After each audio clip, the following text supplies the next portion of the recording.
So ayan po mga kababayan, kami ay aakyat doon sa pangatlong bundok at samahan po namin yung aming mga The Boys para umakyat doon sa pangatlong bundok kung saan doon po kinukuha yung ating mga kugon na ginagawang bubong. Okay, so bakit kugon ang ginagamit natin or ginamit natin dito sa kubo? Para fresh, para malamig na kahit ganito yung panahon, terik ang araw, pero malamig siya, hindi mainit. So ayan, inaantay nila ako. Pahinga sila dyan. Pagdating ko, tatayo sila sabay alis. Ako walang pahinga. Sila lang nakapahinga mga kabayan. Mga kapatid, saan po dito papuntang pool? Dito? Oh, di ba pa mga kabayan, tumayo sila. Alis na naman. Ako continuous lakad. Magaling. Ay, salamat. Malapit na. Bababa na tayo. Kunti na lang. Pangalawa to, no? Pangalawa. So, mayroon pangatlo. Last. Pangalawang akyat. Buti sana mga kabayan kung ilang steps lang. Hindi eh. Super laki.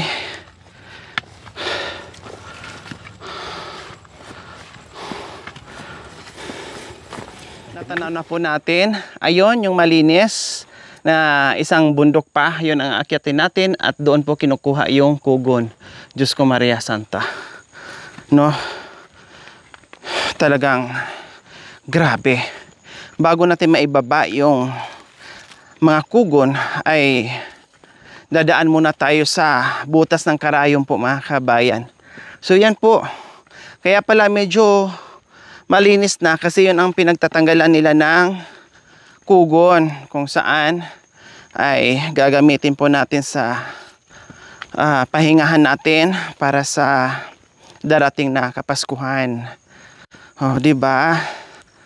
Grabe yung sakripisyo ng ating mga The Boys. Kaya salamat po talaga sa lahat ng aking mga sponsors, aking mga subscribers, followers, YouTube members, viewers, commentators, at sa lahat po na nagmahal at sa walang sawang panonood without skipping ads. Thank you so much po, highly appreciated. At sa lahat na nagmahal sa aking mga The Boys and the Chocolate Girls, sisters, thank you so much po. Dahil kung talagang kami lang ang team ang gagawin dito, hindi po namin kakayanin without the boys in the chocolate sisters.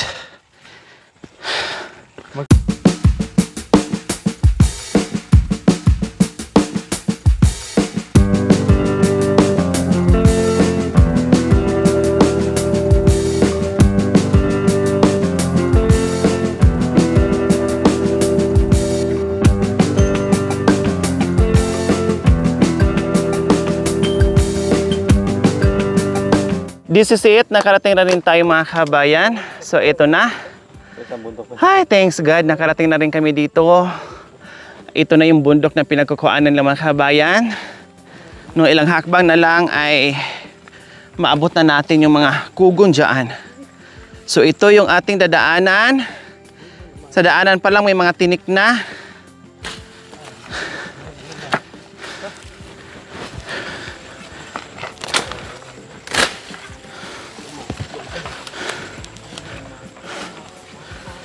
Ayan, may mga tinik.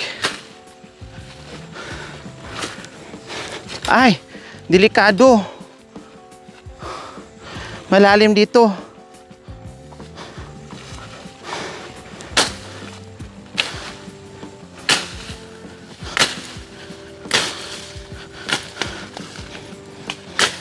May phobia na ako sa ahas mga kabayan, kaya nagdala na ako ng pamalo.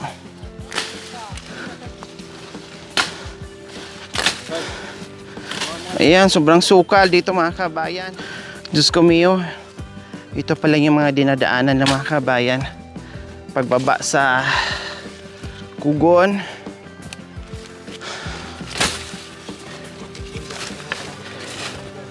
At saka isa po mga kabayan, No, halimbawa may mga kawayan dito, may mga kugon dito, may mga kahoy dito. Hindi ibig sabihin mga kabayan na makakita ka ng bundok na mapakinabangan mo na panggawa ng bahay. Hindi po basta-basta ang kumuha mga kabayan kasi may kanya-kanyang may-ari yan. Magpaalam ka, bumili ka, kumuha ka. Ganun po mga kabayan, hindi pwedeng bundok naman yan, wala namang tao. Meron po, may nagmamay-ari po dyan. Hindi po malayang kumuha. Malaya kang kumuha, bumili ka at magpaalam ka. Bawat ano dito mga kabayan, pananim, ay may kanya-kanyang may-ari. So lahat dito bibilhin mo. No? So ayan, ito yung pinagkuhaan ng mga kabayan. No? Kaya luminis na. Pero aakyat pa tayo doon sa itaas. Kasi nandoon yung mga magugulang at mahahaba. Siyempre pinipili lang po yan. Paakyat pa lang, wala kang dala, sobrang hirap na. Plus, may dala ka. Grabe mga kabayan. 'Di ba? Oh. Maraming tinik-tinik pa sa daanan. Oh, Diyos ko po. Grabe. Ginawa na lang nila 'to ng daanan mga kabayan. Kasi wala talaga tong daanan. Masukal talaga to, puro kugon, talahib. Akala mo tingnan doon tayo, malinis no? Pagpasok pala dito, masukal. Kaya pahirapan po. May tungkod na tayo pero pahirapan pa din. Ang dulas pa. Yung hinahakbangan natin para nandito na sa mukha natin.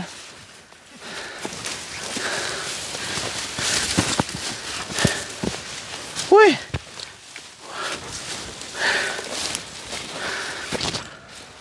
Diyos ko, nakaganyan na. Ito, tinam tayo. Ito po mga kabayan, ito yung mga nakuha nila noong nakaraan. Binilad nila para matuyo. At ito yung bahay-bahayan nila. Para pag na initan, pahinga sila dyan. Pag umulan. Iniipon na nila yung kanilang mga nakuhang kugon. Ang dulas ng kugon, no? Delikado. Ba't nakapaa kayo? Dahil madulas? Mas nakakatakot. Wow. Back to back po mga kabayan, from top to top.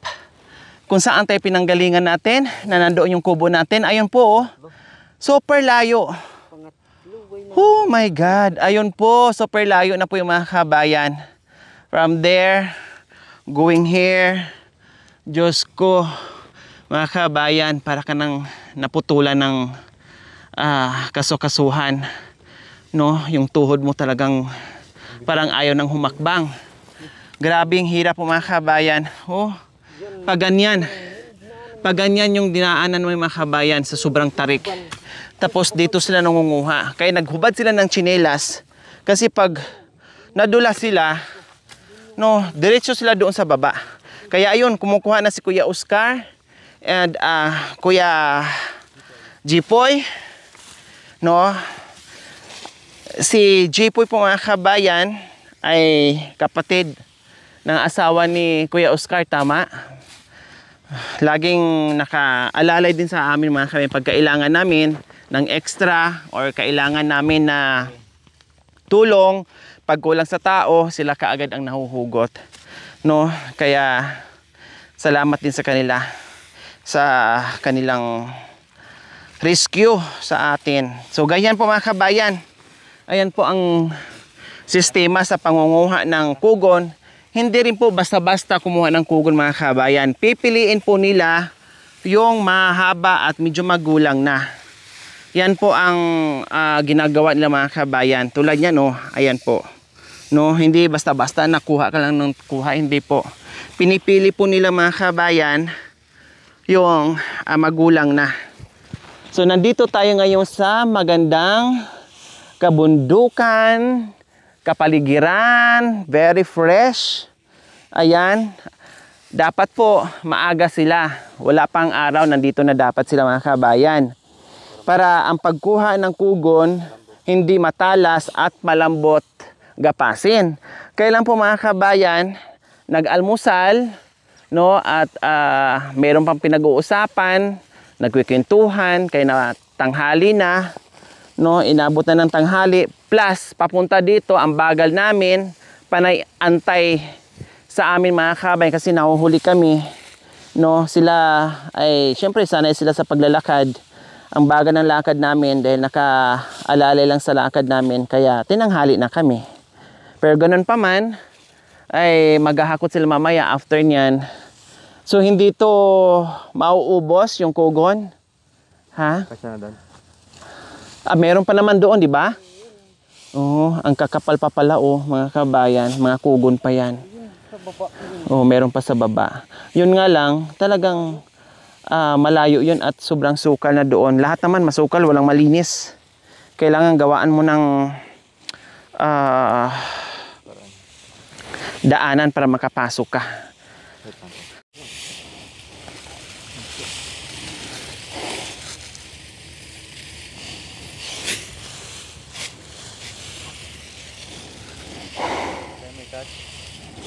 Koy, So ayan, isang big case, no, hindi pwedeng madami. Kailangan alaylay lang kasi po ay mabigat. No, hindi pwedeng maramihan. Alaylay lang po mga kabayan.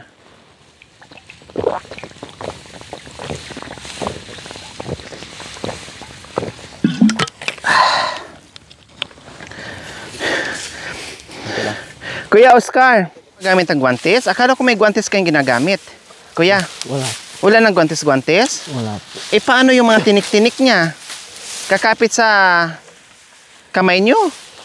Meron. Tinik po. Ha? Meron po. Meron. Oo. Akala ko may guantes. Wala para kayong gamit ng guantes? Bibilhan nga natin sila ng guantes para sa susunod may guantes sila. Oscar, pag walang extra, anong ginagawa nyo po? Pag wala kayo dito, anong ginagawa yung trabaho? Magtatrabaho, namumuso po. Namumuso lang kayo. Ano pa, bukod sa namumuso, ano pang ginagawa nyo? Pagkatapos namumuso, nagtatanim ng mga gabi. Meron kayong pananim? Oo. Saan? Doon po. Baba sa inyo? O doon sa nanggalingan natin kanina. nadaan na lang. Nadaanan natin. Gabi, yung anong Nadaanan natin. ubi. Nadaanan na ba natin? Hindi pa? Hindi po. Or doon sa malapit sa inyo? Sa baba, sa bahay nyo? Sa bahay. Ano mga pananim nyo po doon? Gabi po. Gabi. Tsaka ubi. Ubi. Oh. So, pag walang trabaho doon, pag mayroon kang extra dito kay Kuya Marulas, ginagawa mo. Oo. Wow, napakasipag. Kumbaga, meron silang sariling taniman mga kabayan.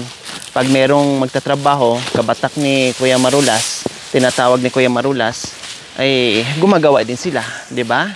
Kasi siyempre, yung mga pananim nila ay hindi nga buwan-buwan mag-harvest, no? Yung iba almost 1 year, 4 months, 3 months. So, gagawa sila ngayon ng eksena, trabaho, extra income para meron silang pangtustos doon sa pamilya nila. Napapansin ko dito ni Kuya Oscar at saka ito si Jikoy. Ay, si Jipoy pala. No, kaano-ano mo ba si Jipoy? Bayaw. Bayaw. Kapatid yung misis ko. Oo nga, kamukha niya. At doon din nakatira sa inyo. Oh. Isang bahay, Jipoy. Doon na rin. Kasi madalas ko sila nakikita mga kabayan. No, nung bago pa ako dito, nakikita ko na siya doon sa bahay kubo ni Kuya Marulas. No, sabi ko, grabe naman, napakasipag naman itong mga bayaw na ito.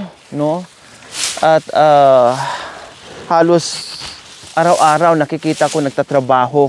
Bukod pa pala doon sa extra income nila, no, ay talagang mayroon pa siyang mga pananim sa sariling lupain. Ako'y na-amaze kasi sabi ko masipag, halos wala ng pahinga, hindi mo makitaan na nakaupo-upo lang, laging may trabaho. Talagang napakasipag talaga mga kabayan. Kumbaga walang reklamo kahit anong trabaho, mga kabayan, basta mayroon lang income ay hindi iniinda.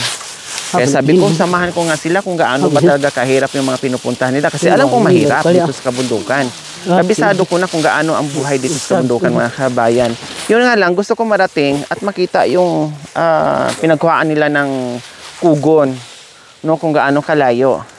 Kaya ito, alam namin mga kabayan kung gaano kahirap.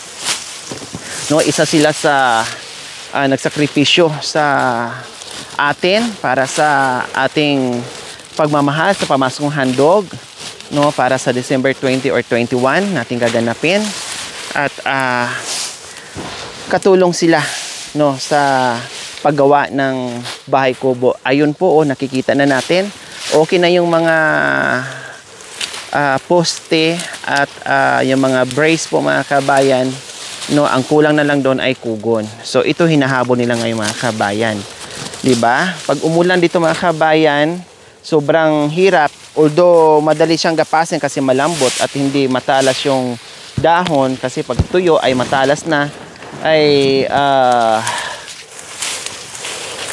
pahirapan pag umulan mga kabayan, yung paghakot na naman kasi madulas. At nakita nyo naman, bangin na po yan dyan mga kabayan, no?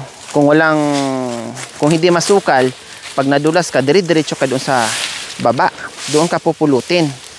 Kaya ayan. Okay na siguro yan, kuya. Ha? Kasi baka Para ano nyo, mayroon namang mabakay dyan, di ba? Marami po. Okay na yan. Para makauwi na tayo. So ayan mga kabayan, meron na sila, marami na silang nakuha. So maghahakot na naman po sila, ibababa nila, dalhin nila yan doon sa ginagawa nating kubo. Pamiyamat ito. Ganyan. So talian lang po. Ayan, tatalian lang po siya mga kabayan. Sa susunod, magdala kami ng guwantes para magguwantes. Akala ko gumagamit kayo ng guwantes. Wala pala, napakaano niyan. Ibitin na po kan. Ibitin.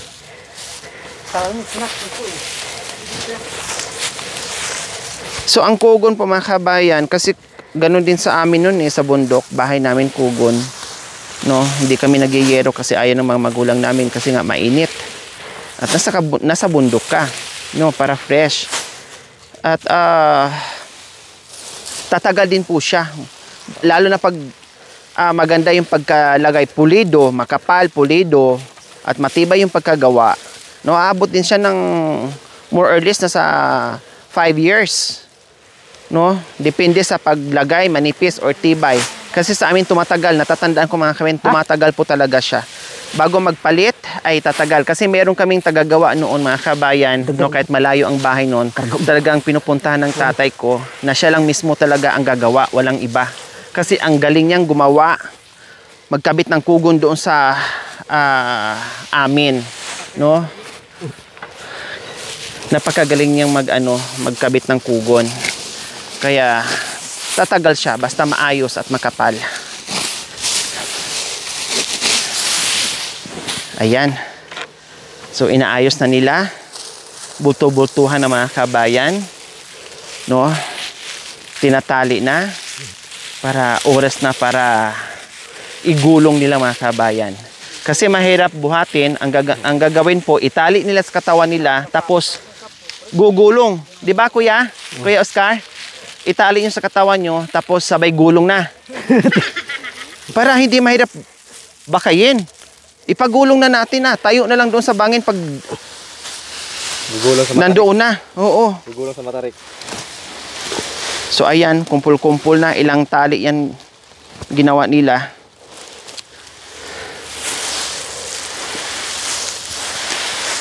Yan. Ganyan.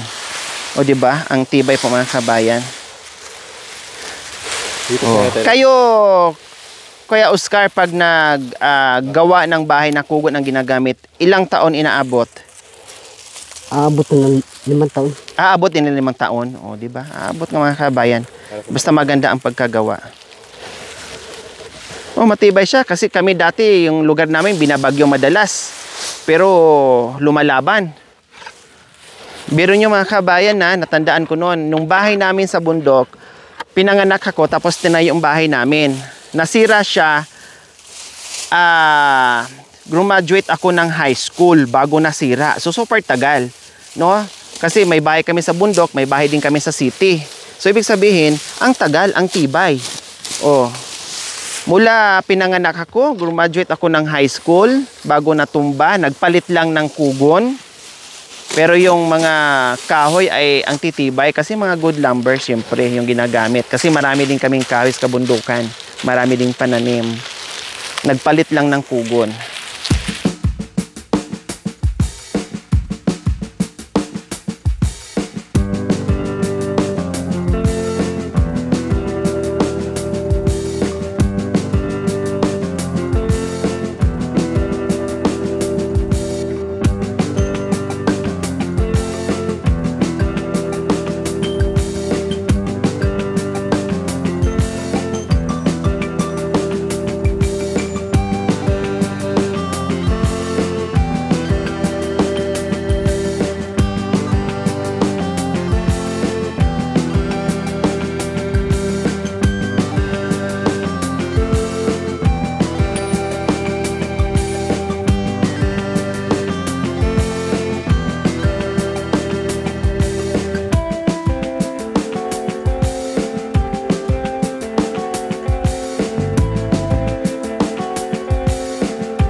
So ayan mga kabayan, let's go na naman. Babalik tayo doon kung saan ay magbuhat na tayo. Dapat bawasan nyo po sa inyo, Kuya Marula. Sobrang laki. Sobrang bigat. Isang drum nga. Dahan-dahan na, di ba? Grabe, ang dami naman ng binakay mo. Halos, dapat bawasan mo yan Superman yan. Ikaw talaga. Okay, sige po mga kabayan. Tara na, naghubad na sila ng mga tsinilas nila. No, kasi nga madulas yung kugon. No, hindi rin pwede buta mga kabayan. Kasi danas ko na. Ang dami ko na nabigyang buta. Nagtatrabaho. Kailang hinuhubad, hindi din po nila dinadala sa trabaho, iniiwan din po nila kahit nga tsinelas ay hinuhubad. Pag nandito sila, hindi sila komportable kapag may suot, kailangan ay nakayapak kasi nakasanayan nila nakayapak. Ayaw lang may sagabal sa paa. Kaya ganun po.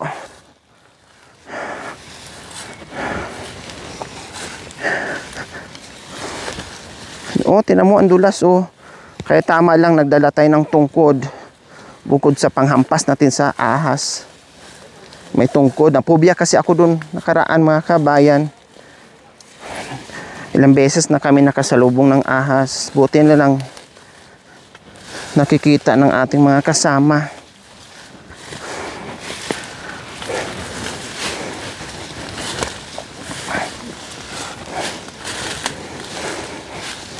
Hindi ba po mga kabayan, ganun po kahirap.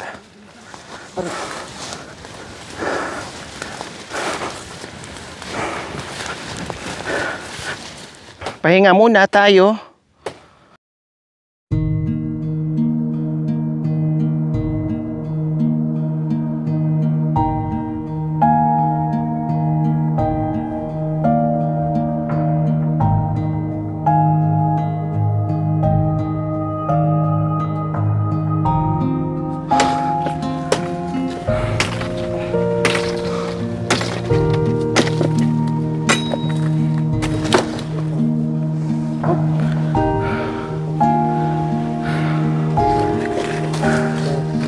Doon tayo galing. Ayan sa itaas na ibaba na natin dito.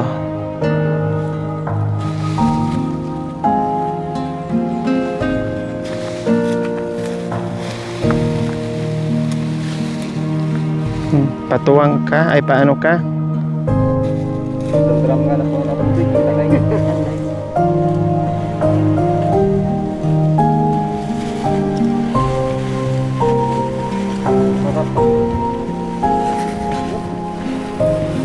Okay, nakapahinga na tayo. Station 1. Tuloy-tuloy ang paglalakad sa mainit na panahon. Buti na lang ay sasalubungin ka ng fresh air. Kaya hindi ka masyadong hingalin.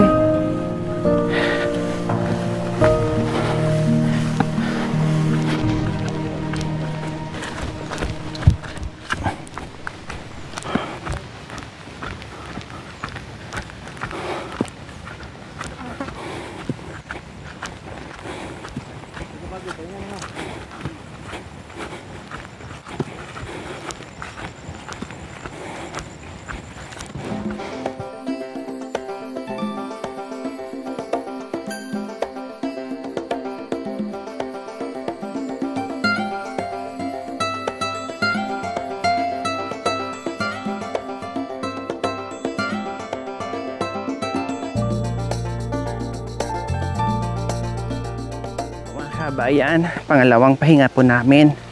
Hindi talaga kaya mga kabayan. So kailangan natin bakayin o lakbayin bago natin marating. Siguro mga 4 na pahinga, no? Pero kung ako yung mga kabayan, baka 10 pahinga bago ako makarating doon. Kasi sobrang bilis nilang maglakad, no? Grabe yung enerhiya nila mga kabayan. Talagang sanay na sanay sila dito sa buhay kabundukan. So ang lilim ng aming pahingahan dito lang sa tabi-tabi. Pag nakakita ng lilim tulad niyan, pwede ka nang umupo, no, at lumanghap ng sariwang hangin Dahil yung ating pupuntahan ay ayun pa. Oh. Ayan pa mga kabayan. No, mga 2 kilometro pa yung mga kabayan. Ayun pa, walayo. So, kumbaga nangalahati. No, nangalahati na siguro kami mga kabayan. Sila pala gumagamit. Kaya pahinga. Tapos, maggasolina po muna sila mga kabayan. Dahil yung isa 4x2 lang.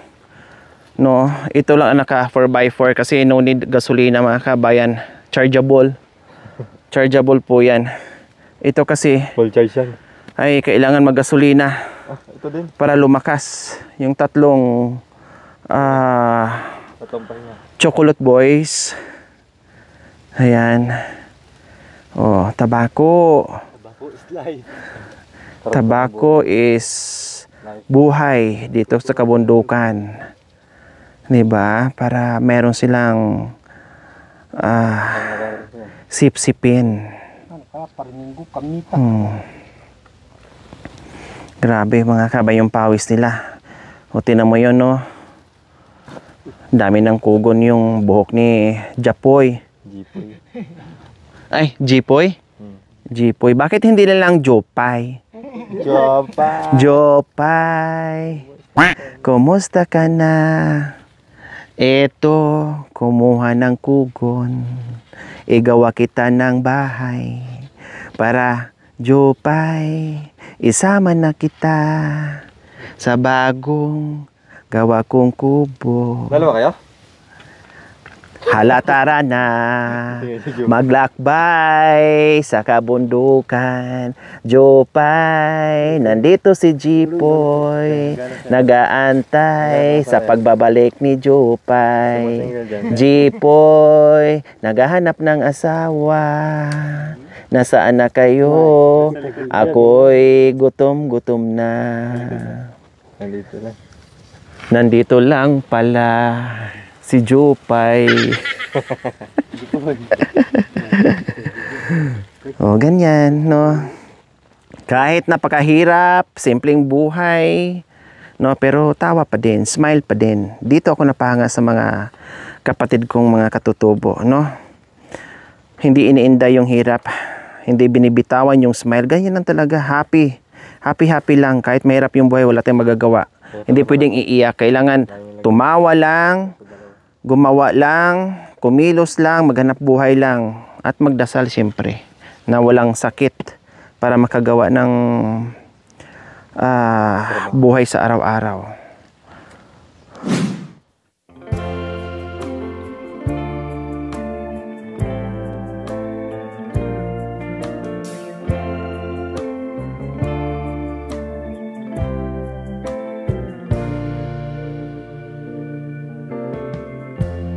Lighten up, take me on your magic river.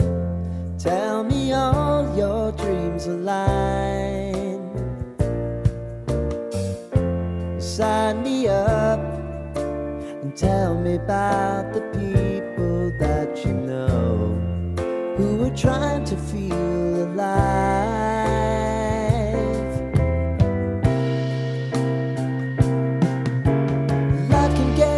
So honey, if you need to cry, just come share my pillow and rain, rain, go away.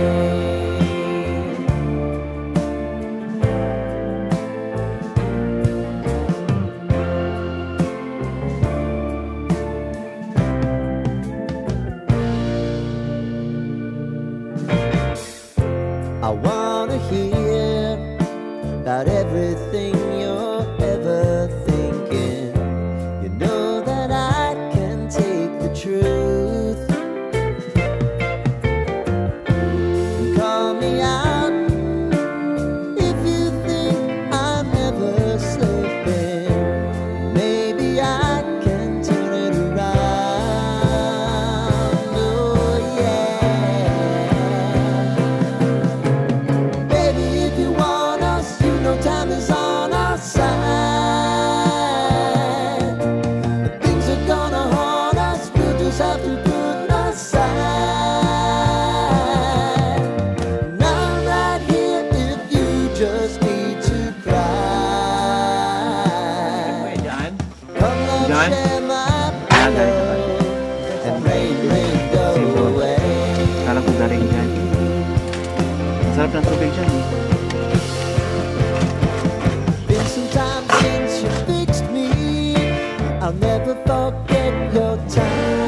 mga kabayan, nakarating na rin kami dito sa aming destinasyon, no? Ito kasi yung kubo mga kabayan ay luma na, no? Ito yung bahay kubo din nila ni Kuya Joel and Ate Cha, no? Pag nandito sila sa kanilang kabundukan ay mayroon silang pahingahan.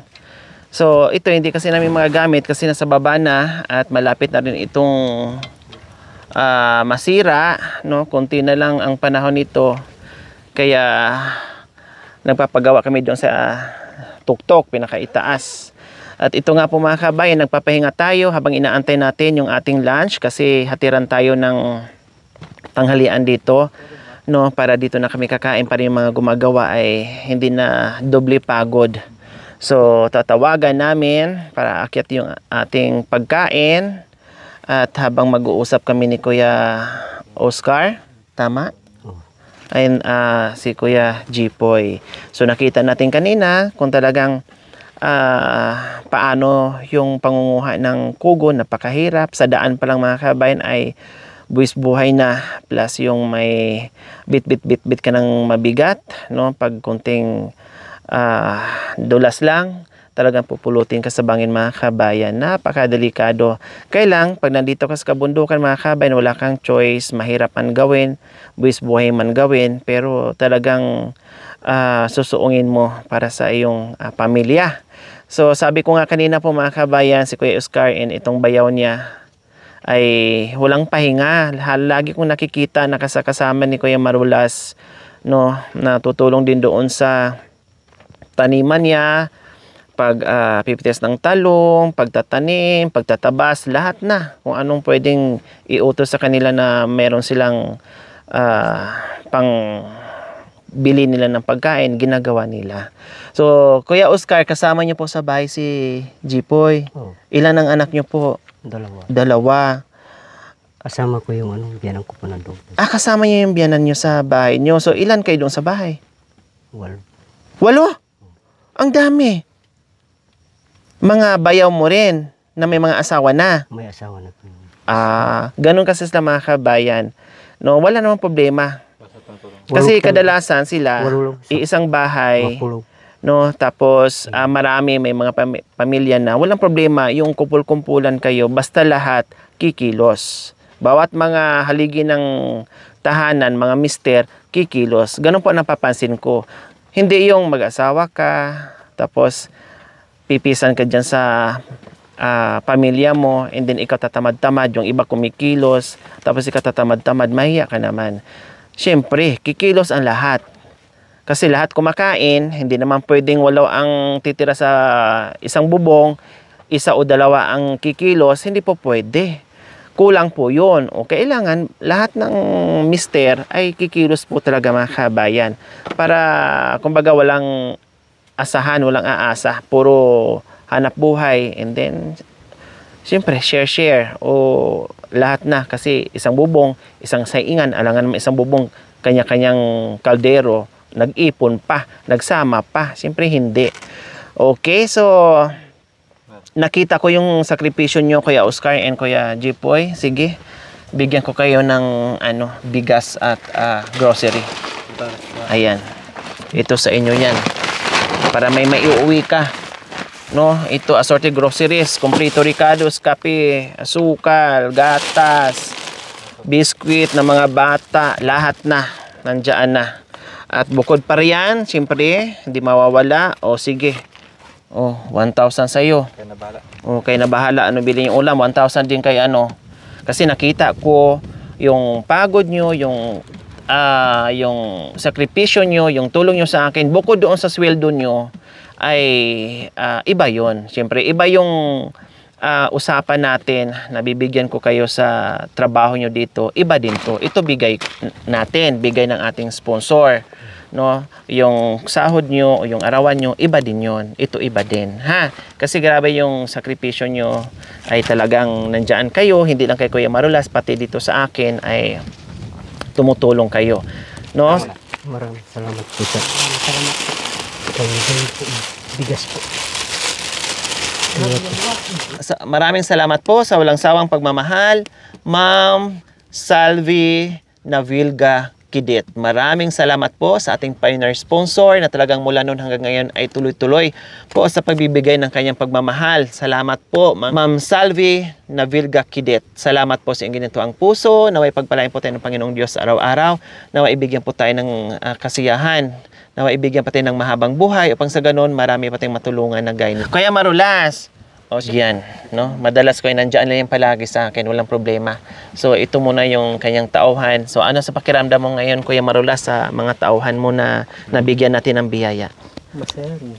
Masaya kayo? Tulungan din sila nung hindi kami lang yung tinutulungan mo, sila rin. Masaya kayo na nabigyan sila ng tulong. Siyempre masaya rin.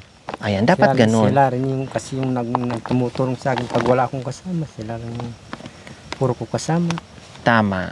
Kumbaga, lagi kong sinasabi, sinasabihan ko palagi, pag once natulungan ko kayo, masaya kayo. Pag nakatulong din tayo ng iba, masaya kayo.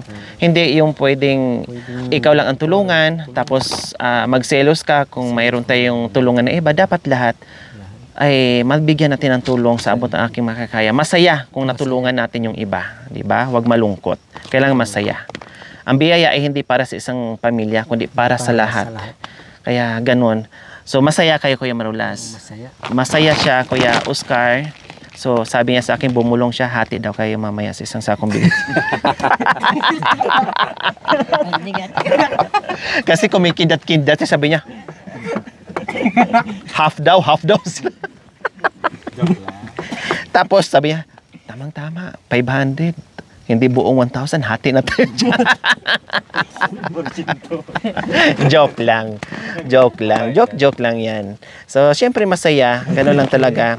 Masaya siya. Kasi, pag walang ginagawa itong dalawa, tinatawag niya para kahit paano may pambili ng pagkain. Tinutulungan, kumbaga. Binibigyan ng trabaho para may pambili ng pagkain. So, masaya siya ngayon sa isa sa mga tauhan niya na nabigyan din natin ng biyaya. Kaya salamat po, Ma'am Salvi Navilga Kidit.